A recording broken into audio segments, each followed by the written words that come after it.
Hi, can y'all hear me? Hey, Mika. Can y'all hear me? I'm smiling.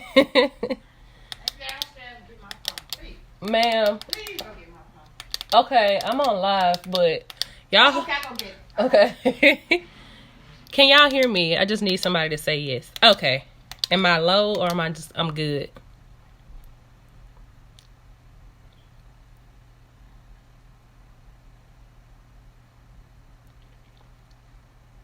Hi, Marlon. How are you?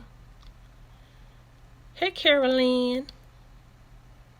Y'all can't hear me? Okay. Is that better? Hey, girl. Can y'all hear me now? Let's see.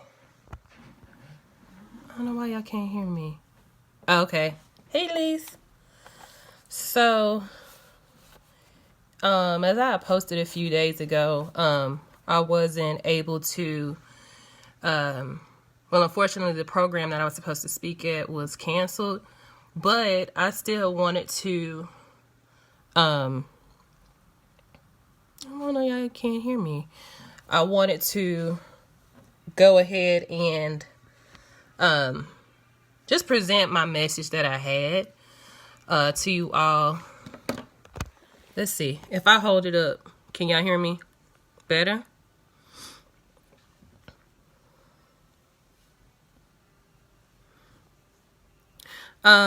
So the event was for breast cancer and also domestic violence.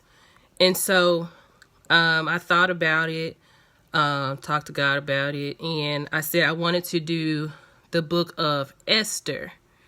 But in that, I wanted to talk about the importance of sisterhood as Christian women.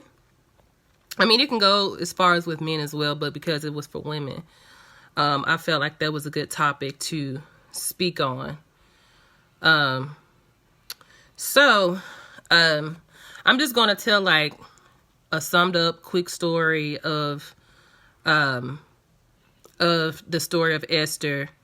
And then I'm going to get into as far as with the relationship, because I know not a lot of people, there's this thing going around where who are the messiest people in the Bible. So I at least wanted to get some of the real story, given out. And if you would like to participate, y'all are more than welcome to.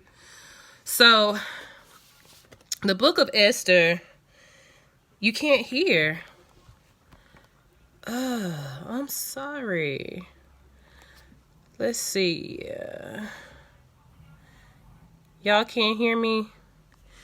I may have to move into a different area.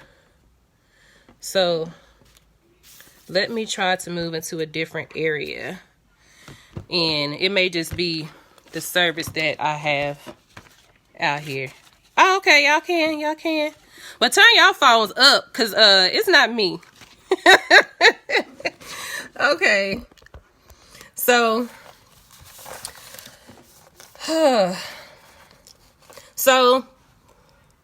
well, y'all just watch the replay if y'all can't hear me. Y'all just watch the replay. I'm sorry, because it's going to take me a lot to get downstairs. So the story starts off talking about how Esther became an orphan, and she was basically taken care of by her cousin Mordecai. And so he took her on as his own daughter and led Esther to King Assyrius or Xerxes because he was in search of a new queen.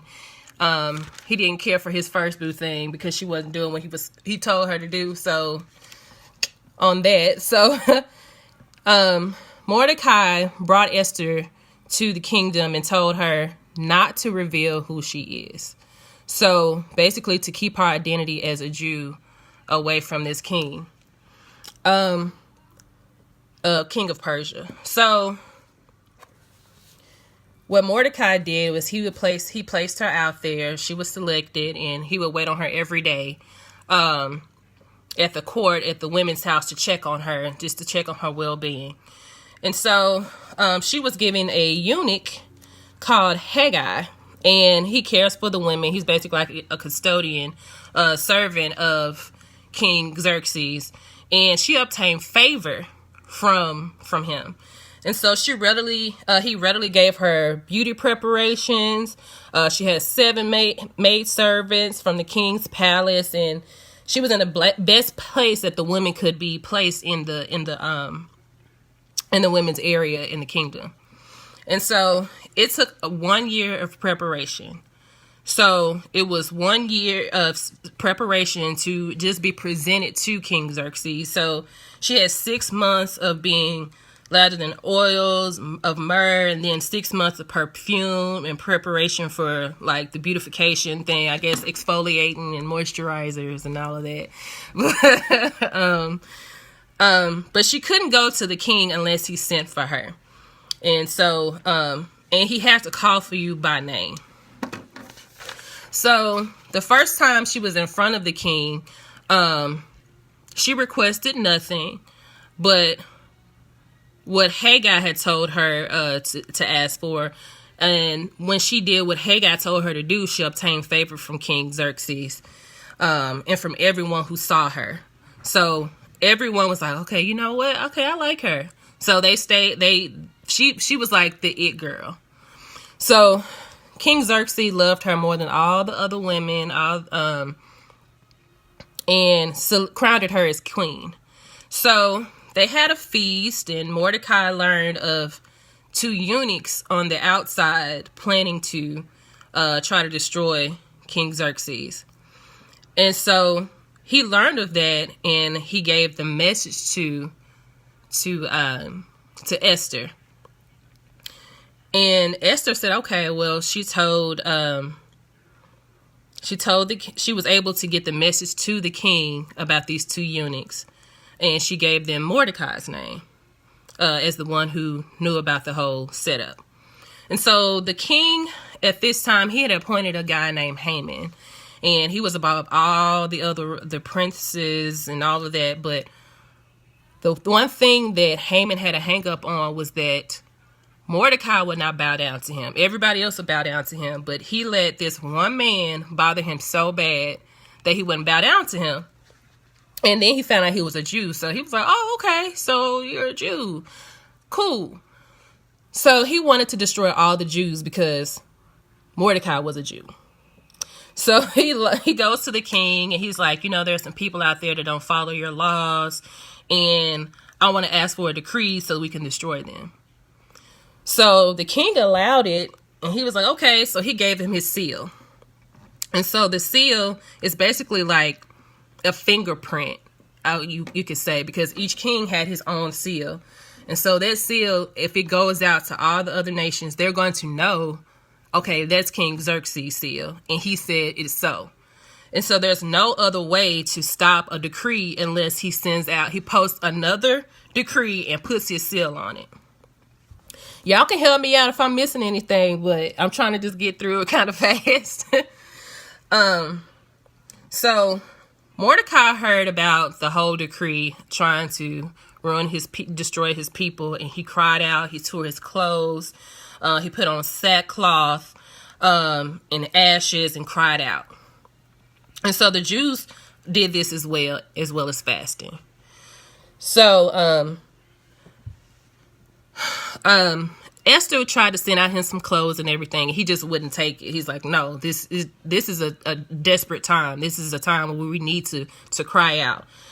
And Esther sent a eunuch, and Mordecai gave him the document and he gave a document to the eunuch, and the eunuch gave the document to Esther and told her to go before the king and to plead for her people. And so she was like, well, anybody who goes before him, the king can put them to death. So I'm risking my life just going up to him and asking him to stop something. He has to call me by name, and he has to hold out his golden scepter. And she hadn't been called in 30 days to see this man. So Mordecai said, "Don't think you can escape this palace any more than all the other Jews." And he says in Esther chapter 4, verse 4, it says, "For if you remain completely silent at this time, relief and deliverance will arise from the Jews from another place." Meaning, if you don't do it, somebody else is going to do it. It's going to happen eventually. But he also said, "But you and your father's house will perish. Yet who knows whether you have come to the kingdom for such a time as this." And he's basically saying, this is the time. This is the place you're supposed to be. This is your purpose. You're supposed to be here for a reason. So Esther told Mordecai, he said, "Okay, we'll have the Jews to fast, no eating, no drinking, no food, no drink. And on that third day, then she'll go and she'll go in front of the king. But not only her, but also the handmaidens that and her servants were going to fast as well." So on the third day, they went before the king. She went before the king, and he actually gave her the golden scepter. And he said, "Okay, well, what is it that you want?" So this woman risked her life just to ask for him to have time with him to ask for her people to be saved. And so she requested a dinner with Haman. Mind you, she found out about Haman from her cousin Mordecai. And so during this whole time, Haman is so mad at Mordecai that he lets this opportunity of coming to a dinner with the king and his queen overshadow everything else. So you're sitting up here, you're going with the man, like the highest king, and you're mad over what one person won't do for you. So he went home. He was mad. Haman was mad, and he tells his wife, Mordecai's he just won't bow down to me. So his wife is like, "Okay, well, you know what you can do? Try to ask for him to be killed." So his wife wasn't any better. So that same night, the king just couldn't sleep. He was like, you know what? He had one of his servants to get a book of records to read to him. And so he heard Mordecai's name. That's Esther's cousin, basically adopted father in a sense. And he told, and the book told of how he saved him from those two eunuchs. And he said, "Okay, you know what? I want to honor Mordecai." So later on that day, Haman came and just in time to ask for the killing of Mordecai. But the king, before he could start, the king said, "You know what? What would be the best thing to do for a man I honor? What would be the best thing for a man that you honor? What things would you want to do for him?" And so he said, Haman was like, "Oh, well, you're talking about me. Okay, well, you know what? I want a royal robe. He should have a royal robe. We should have, there should be a horse. It should be a royal crest put on his head. He should have all these nobles around him and present it to the man." And King Xerxes was like, "All right, cool. Do it for Mordecai." Oh, baby, he got big mad. Haman got big mad. He runs home. He's ticked off, telling his wife what's going on. But it's like, at the end of the day, you still got to go back to this dinner. So he had to go back to the dinner, ticked off, mad about this Jew who won't even bow down to him. And he just made all these plans to worship this man, to give this man some honor. It was supposed to be for me, Haman, not some Jew. Woo. So on the second day of the banquet, the king asked for what Esther wanted, what she requested. And she asked him, she said, for her and her people to be saved from the decree that Haman sent out. Because it was Haman who wanted to destroy them. And King Xerxes is like, "Oh, no, this is my boo. You're not about to destroy my boo. I like this woman. She has favor. Everybody loves her." And she brought it at that perfect time to save her people. And so the king was like, "Okay, you know what? Mordecai, you remember you said you wanted to do something to this man that, Mordecai, he said, well, you know what? I'm going to hang him from the same gallows that he had set up for Mordecai. So the same fate that you wanted to give to somebody else basically came back to Haman. So then Esther asked for the decree to be revoked. So King Xerxes was like, sure, I'll give you my fingerprint, which is the seal. And he said, all y'all have to do is just write it out. You and Mordecai write it out, and I'll put my seal on it, and y'all can send it out. And their people were saved. Now, there's more to that story as far as with Haman's sons being killed, and there's also there's a lot of symbolism in that as well. But I just wanted to give that review of the story for those who don't know the story of Esther. But at the same time, I know I wanted to talk about sisterhood as far as with Christian women. And I said, okay, although this story was about a woman, Esther, there were a lot of men. There were nothing but men in the story. I said, well, let's turn around the men in this story into women. And so I'm about to explain. So you have an all-female cast, let's say. So they have a big impact on Esther's life and purpose. So we have Mordecai. And so when I look at Mordecai, I see Mordecai as a spiritual mother. Because like I said, Mordecai adopted her. He was her cousin after her parents were gone. And so a spiritual mother is one who is full of wisdom, takes you in as their own child in Christ, and nurtures you. But she also scolds you and tells you when you're wrong. When you need to make the right decision and when you're going down the wrong path. And so you remember Mordecai was like, girl, don't think you're going to get away with anything just because you're the queen. You're a Jew as well. But he always gave her the right moment and the right things to say. So this is a woman, we need like a mama Mordecai in a sense, if that makes sense to you. This is a woman that we all need. Rather than being she doesn't have to be your mother, but she can be your own mother, your grandmother, aunt, or spiritual leader, such as another woman minister, evangelist, or prophet. But we all need a Mordecai type of love and leader as women. Even like the mothers of the church. So next we have Haggai. And so Haggai was the eunuch that was assigned to Esther. And so Haggai, in a sense, if it was a woman for us Christian women, I said she could be a spiritual friend that's there during your process. She's there during your trials and tribulations. She's there to make sure you're given the things that you need in order to prepare for your next phase in life that God has for you. And so this is the type of friend we need as women. One that's around your age, that's under the instruction of the king. So one who understands you have an assignment, is there during your pruning process and your glorious days. One who's there with you through the thick and thin. This may be your sister, your aunt, or just a friend. But it's someone who can really relay a message to you in the right way, even if it hurts. Someone who, when you aren't listening to your Mordecai, your mama Mordecai, they'll give the message to you and give it a Mordecai effect, if that makes sense. And then we have King Xerxes.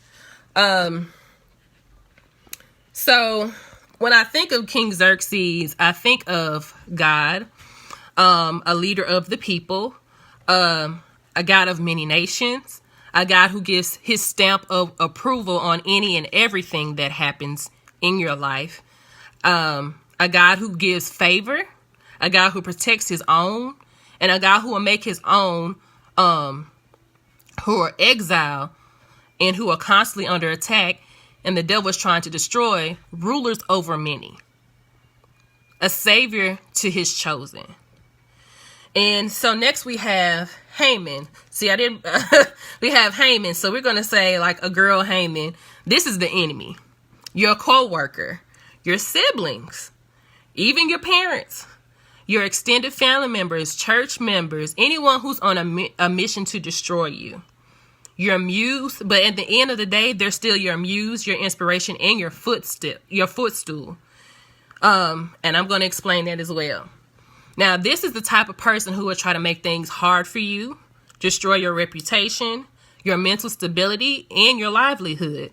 There are people who are in positions of power to get you fired, to give you that loan, or to keep you away from that last step in your accomplishments.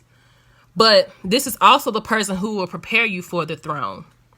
They will set a fire under you to work harder, pray harder, seek the word of God more, to tap deeper into your spiritual relationships with your Mordecai and your Haggai, and especially your Xerxes, God. And all the while that Haman thinks they're breaking you down, Haman is setting you up for a promotion, that financial blessing, and that last piece of your dream job. And most importantly, pushing you forward to prepare a table in front of your enemy. Now, this story is not the only one to tell you you can and you will succeed, but it's telling you that you're being prepared for something supernatural, something big, something that you will not only change your life, but it'll also change others around you. So we as women, we go through a lot, but we need that Mama Mordecai, that bestie Haggai, while we're dealing with that enemy Haman. So, but there are reasons we all go through things, and this may be your season of coming out and speaking up for what you want. But there are still a lot of us going through seasons of turmoil, sickness, depression, anxiety, financial loss of loved ones, issues with jobs, or even just your self-esteem. And so it may seem like it's forever, but you have to understand, for some it's even been for years. But you know, with Esther, she just had a year of preparation to get all her stuff together. But a lot of us go through more than just a year. Sometimes it's years. But just to know that even during all this turmoil, all these trials and tribulations, it's just a time for preparation. It's just a time of preparation. And when it's your season to be brought out before the throne, like Esther had to stay a year in to be brought out before the throne, it could be a time for you to be brought out before your supervisor, to be brought out before any enemy, and to be brought out before that relationship. Just remember, you have pushed, you have pulled, but you've also been set apart and put back together for such a time as this. A time to be celebrated, a time to be promoted, a time to be placed in that place at a perfect time. You deserve that praise because you've gone through so much. You deserve that celebration. And in the end, the enemy helped to push you right where you needed to be. This is your time of waiting to shine. It will occur at the perfect timing God has placed for you. But I encourage you and I beg of you as women to find your female Mordecai, that mama figure, that female Haggai, that sister friend, to push you in the right direction, to that right position, who'll be able to go before the king on your behalf as far as praying for you, interceding for you, even at times when it's hard for you. But you also need to go before the king because he favors you. Even Esther went and she was like, okay, you know what? I have to prepare myself to go before this man. So I need to fast. I need to pray for 3 days. She just didn't sit there and let other people pray for her, but she did her work as well. So I just wanted you to keep that in mind. But God will give you what you need and what you ask for when you need it. And you will receive it in the most perfect and awesome way. You are an Esther. Embrace that time of preparation. Because when it's time, the blessings you receive will exceed your expectations. Ooh, Lord, that was a word for me. Okay. I was trying to bring it to other people, but okay, I just told myself something. But that's all I really wanted to talk about, just having this type of sisterhood. Even though there were men in the store, just to try to turn it around. And even for men, have that Mordecai, have like that older guy who's a mentor to you. Hey, Nyasha. Have that best friend that's there to push you to your purpose. And people who actually know your purpose, not just somebody there just to sit around and let you do what you want to do. Like, if your uncle is telling you, boy, you need to get yourself together, and you don't listen, you need to have that best friend to say, man, you need to get yourself together. But that's all I wanted to talk about. I appreciate y'all for coming and chatting with me. I really didn't know I was making a message for myself. As God is amazing. I really thank y'all for coming. And for those of you all who weren't able to watch, I know the numbers were going up and down, but it's cool. I shall see y'all later. Bye.